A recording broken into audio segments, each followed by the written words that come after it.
तो चर्चाएं चलती रहती हैं आपकी। 11 मिनट आपसे हमारा राब्ता आप पहचान नहीं पा रहे होंगे, दिल्ली से ही है, पुरानी दिल्ली की पैदाइश हूँ मैं।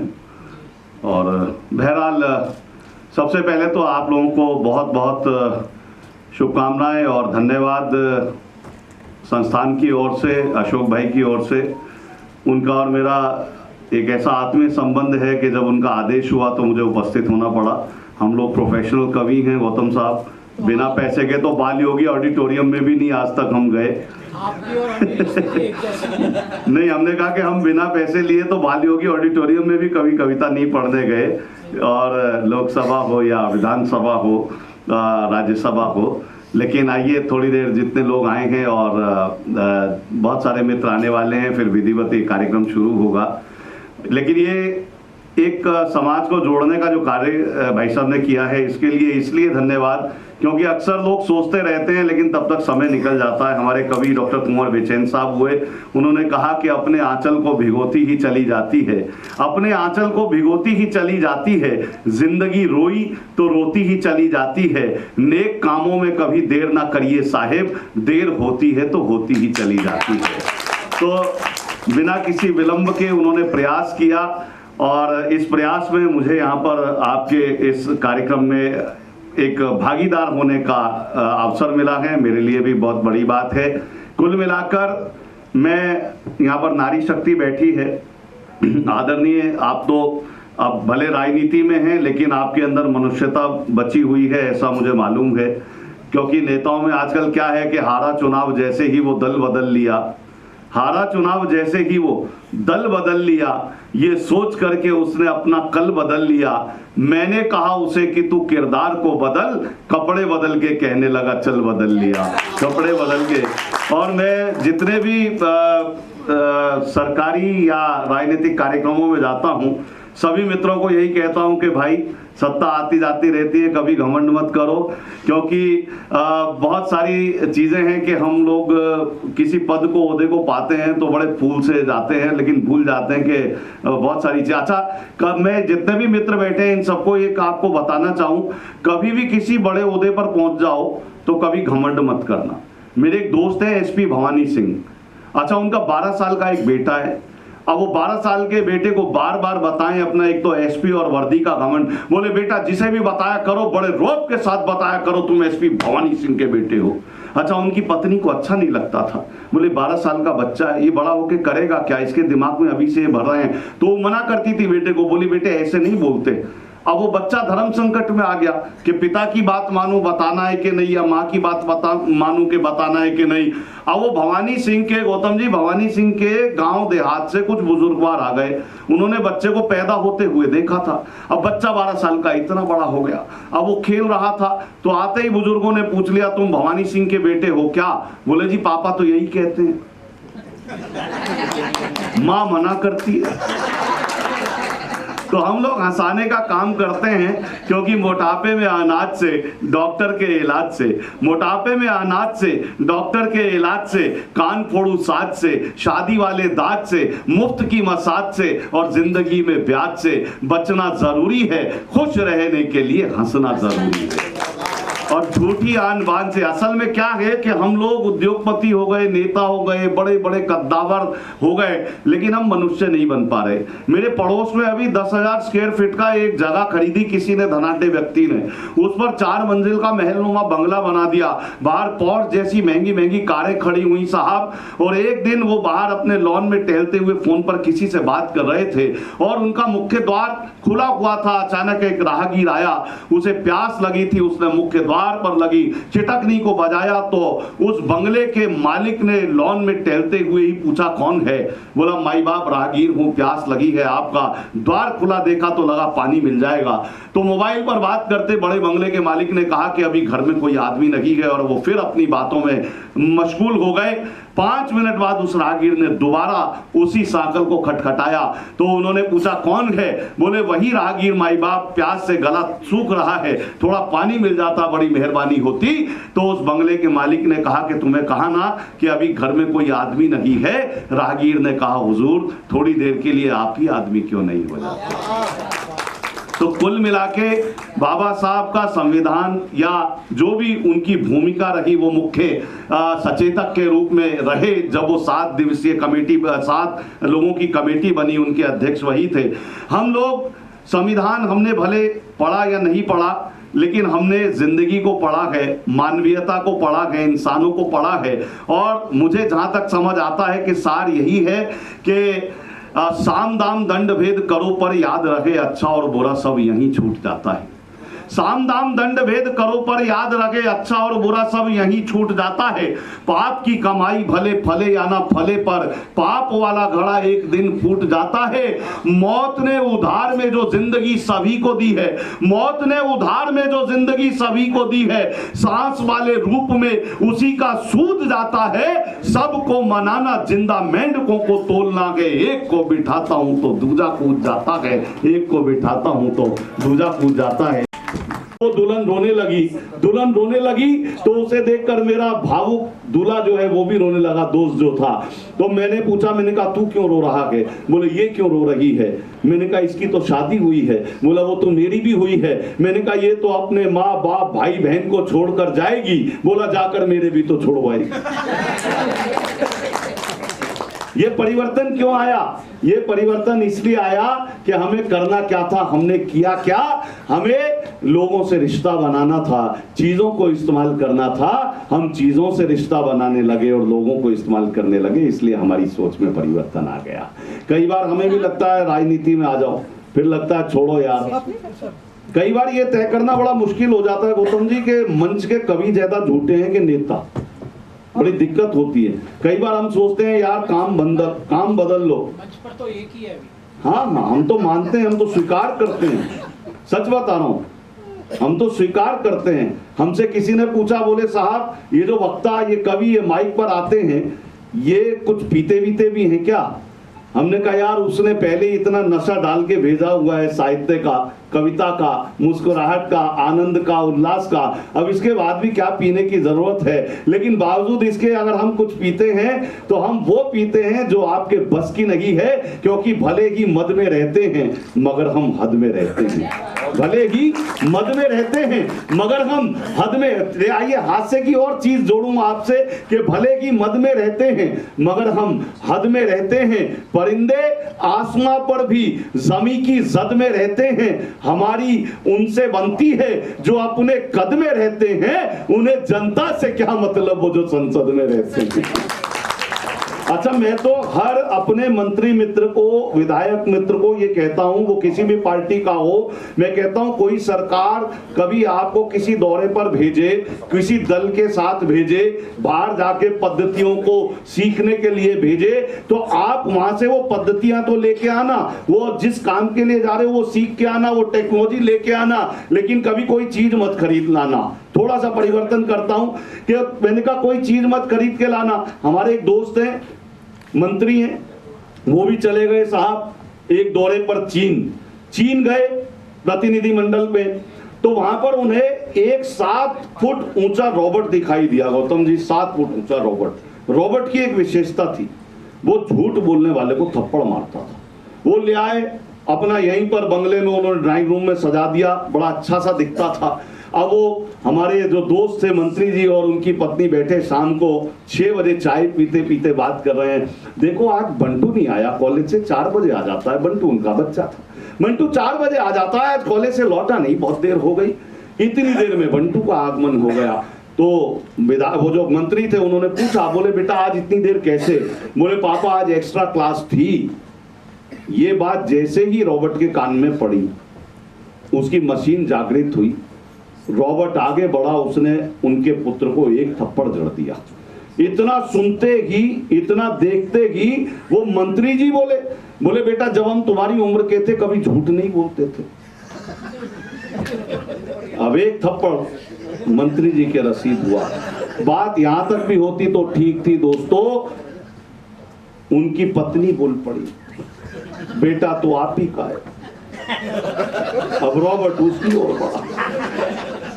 तो साहब बेसुरे आलाप, मेरे बहुत सारे मित्र भी शामिल हैं। जिस अधिकार से अशोक भाई साहब ने मुझे यहाँ पर उपस्थित होने का आदेश दिया, मैंने वैसे ही निवेदन करके अपने पुराने मित्र भाई मदन बैठे हैं, मेरे 36 वर्ष पुराने मित्र, 36 वर्ष पुरानी दोस्ती आज के युग में चल जाए ये बड़ी बात है।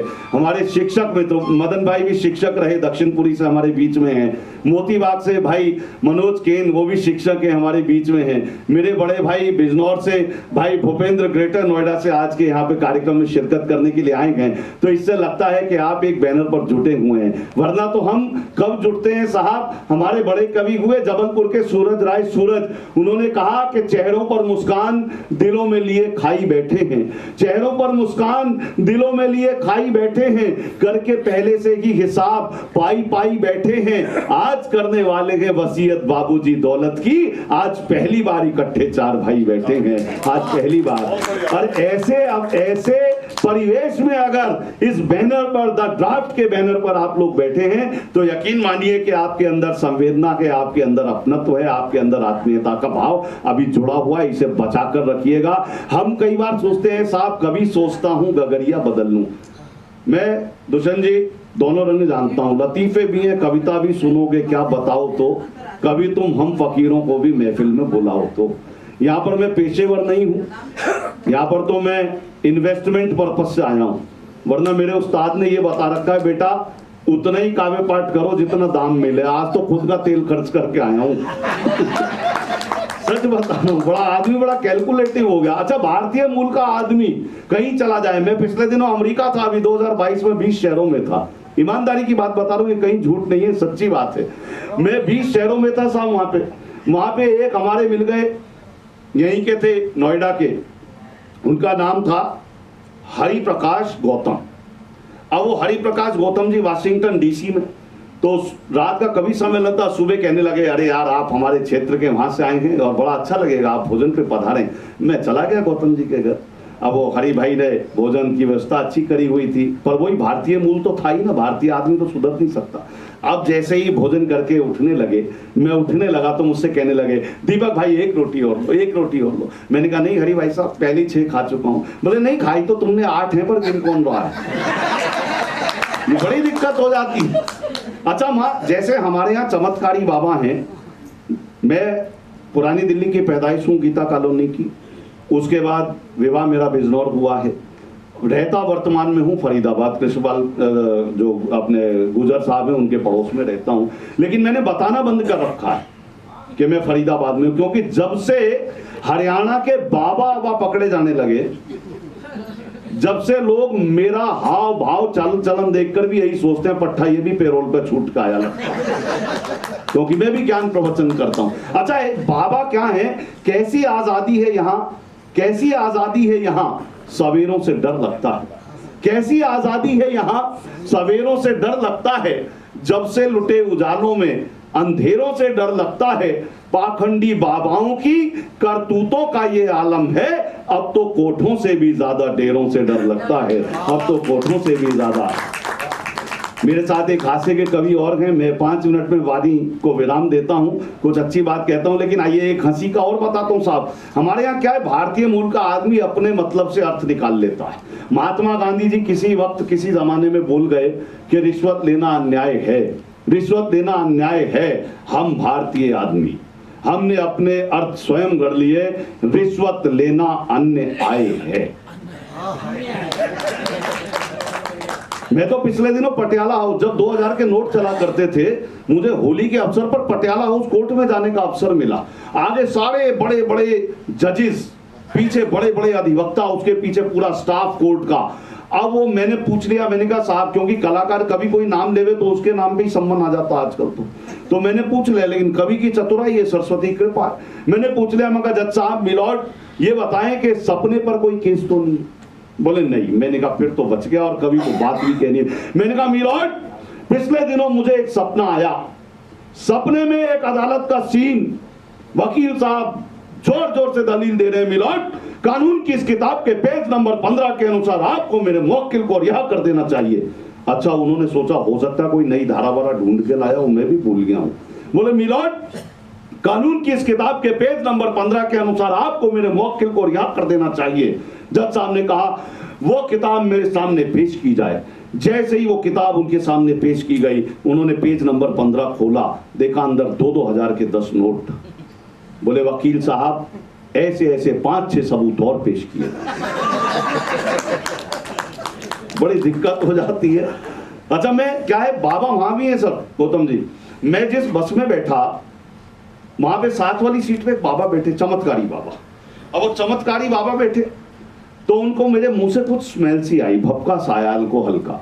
मुझसे कहे ये मायन तुम गलत रास्ते पर जा रहा है। अच्छा, अपन तो ऐसी कि यार 2 लाख वहां की पकड़नी थी, कहीं गलती से राजौरी गार्डन की में तो नहीं बैठ गया मैं, भाई बस रोको, गलत गाड़ी में बैठ गया। बोले नो मैन, मेरा कहने का मतलब है तुम्हें मनुष्य के रूप में ईश्वर ने भेजा कुछ अच्छा करने के लिए, कुछ अच्छा इंसानियत का विस्तार करने के लिए, प्यार बांटने के लिए। तो मैंने कहा महाराज जेट लैग की दिक्कत है, 3 दिन हो गए, दिनचर्या पूरी परिवर्तित है, उधर का दिन अलग है, इधर की रात अलग है, अब थोड़ा सा कर लिया काम, अब क्या करूं, पश्चाताप क्या करूं। बोले तुम हमारे साथ हमारे मठ में चलो, हम तुम्हारा शुद्धिकरण करेंगे। वो चमत्कारी बाबा मुझे ले गए, भूपेंद्र भाई, वो चमत्कारी बाबा ले गए मुझे अपने मठ में ले गए। वहां पे पानी की एक होदी, उसमें पानी भरा हुआ, उन्होंने मेरा सर, मेरी गुद्दी यूं पकड़ी, 3 बार उस पानी की होदी में डुबाया निकाला, डुबाया निकाला, डुबाया निकाला, फिर बोले there is no alcohol in you now, you are pure and fine, all Deepak has died, this is your new birth and your new name is David. अरे मैंने कहा गुरु कुंभ जाने का भी वो नहीं मिला, गंगा के पैसे भी बच गए जाने के, है ना, नहाने की जरूरत नहीं, पट्टे ने यहीं पे कर दिया काम अपना तो शुद्धिकरण का। मैंने धन्यवाद किया, वापिस आया। जब मैं अपने वतन वापिस लौटा, अचानक 2 महीने बाद उनकी याद आई चमत्कारी बाबा की। मैं अपने गौतम जी एक कमरे से उठा, दूसरे कमरे में गया, मैंने अलमारी खोली, उसमें से ओल्ड मॉन्क की सील्ड बोतल निकाली, फिर पानी से भरी एक बाल्टी में उसे 3 बार डुबोया निकाला, डुबोया निकाला, डुबोया निकाला, फिर कहा there is no alcohol in this bottle now, this is pure and fine, Old Monk has died, this is new birth of this bottle and its new name is kadha. तो एक बार तालियां बजा के बताएं कि आप आनंद की अवस्था में आ चुके हैं। तो साहब मैं आपको बताऊं, कभी सोचता हूं गगरिया बदल लूं। गौतम जी ये बतरस हम खूब कर सकते हैं, तमाशा रोज करता हूं ये मेरा काम है दीपक, तमाशा रोज करता हूं ये मेरा काम है दीपक, अगर महफिल अदब की हो तो मैं गजलें सुनाता हूं। तो 2-4 गजलों के अशार सुन लीजिएगा कि कभी सोचता हूं गगरिया बदल लूं। ये तो अच्छा है यहाँ पे माइक के पोडियम पे लगा हुआ है और ये कार्यक्रम अंदर हो रहा है, वरना ये जैसे अभी पीछे चुनाव हुए तो एक रैली हो रही थी, वो नेताजी को आना था, बाहर माइक लगा हुआ था, बारिश आ गई, माइक स्टैंडिंग था, उसमें करंट आ गया। अब वो भाषण दे रहे हैं, उन्हें पता ही नहीं कि करंट आ गया। अब सामने जनता बैठी है, वो बोल रहे हैं भाइयों बहनों दोस्तों मित्रों, इतनी देर में उनका हाथ माइक पर चला गया, तुम्हारी ऐसी कितने। तो कई बार ऐसा हो जाता है, लेकिन ऐसा यहां नहीं होगा।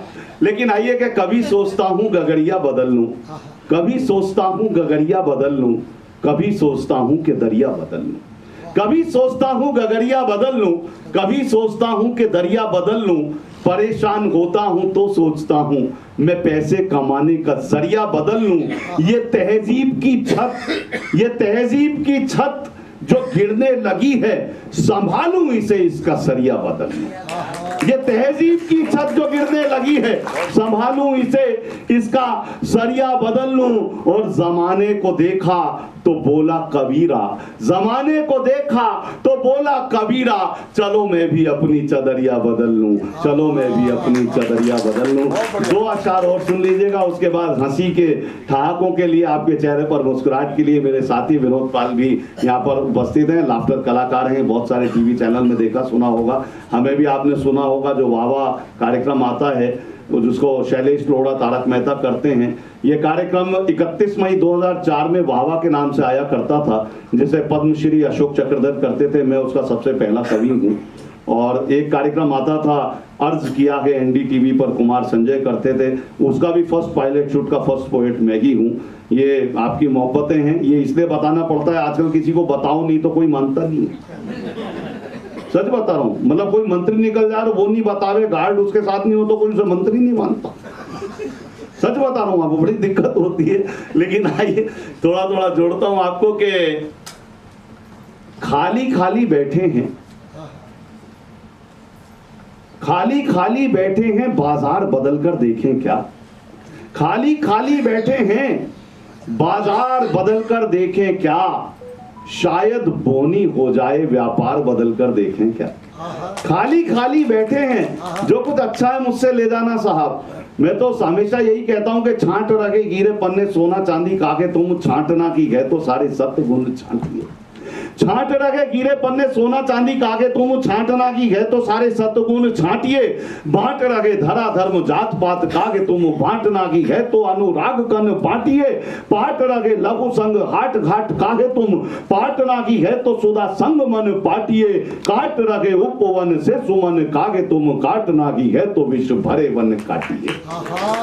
तो खाली खाली बैठे हैं, बाजार बदल कर देखें क्या, शायद बोनी हो जाए व्यापार बदलकर देखें क्या।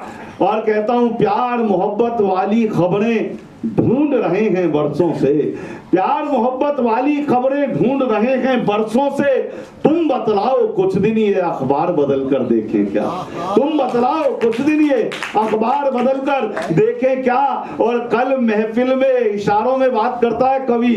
मैं भी 3 साल गवर्निंग बॉडी मेंबर रहा सर मिनिस्ट्री ऑफ कल्चर में, महेश जी थे, महेश जी के साथ। लेकिन मुझे पता है प्रोटोकॉल क्या होता है और कवि क्या होता है। ये खाली खाली बैठे हैं, व्यापार बदलकर बाजार बदलकर देखें क्या, शायद बोनी हो जाए व्यापार बदलकर देखें क्या। और कल महफिल में चंद वजीरों में ये चर्चा खास रही, कल महफिल में चंद वजीरों में ये चर्चा खास रही, हम इस बार कबीले का सरदार बदलकर देखें क्या। कल महफिल में चंद वजीरों में ये चर्चा खास रही, हम इस बार कबीले का सरदार बदलकर देखें क्या। और कहता हूं कि बरसों से हम पथ पर हैं, 53 वर्ष का हो चुका हूं, 35 वर्ष से कवि सम्मेलनों की दुनिया में हूं, 7-8 देशों की यात्राएं सरस्वती ने करा दी हैं, सब कुछ कमा लिया। ये बच्ची एक बैठी है, मेरे पास भी एक बच्ची है, बड़ा फक्र होता है, बड़ा गर्व होता है बताते हुए कि जो एक क्लैट का एग्जाम होता है उसमें पूरे भारतवर्ष में 9वें नंबर की टॉपर है मेरी बिटिया। पढ़ने का ये लाभ होता है साहब। मैं कई बार कहता हूं तेरा बाप तो 1 रुपए 80 पैसे के सरकारी स्कूल में पढ़ा है, तब उसे नीचे लोग सुनते हैं, तू तो बेटा यहाँ पे है तो तेरी वजह से मेरा नाम कितना होगा। तब कहता हूं कि खाली खाली बैठे हैं कि 5 दशक से पथ पर हैं, बरसों से हम पथ पर हैं, पर मंजिल देख नहीं पाए। अब हम अपनी आंखों का राडार बदल कर देखें क्या, अब हम अपनी आंखों का राडार बदल कर देखें क्या। और हम अब अपनी आंखों का राडार बदल कर देखें क्या। और दर्पण बदला बार बार पर बिंब पुराना ही उभरा, दर्पण बदला बार बार पर बिंब पुराना ही उभरा।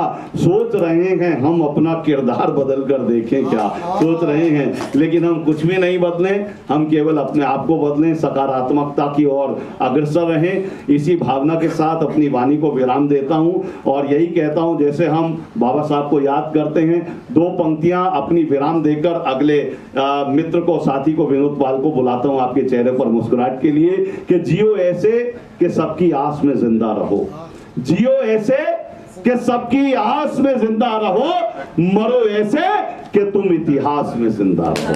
बहुत बहुत धन्यवाद। और इसी के साथ भाई विनोद पाल, जोरदार ताली।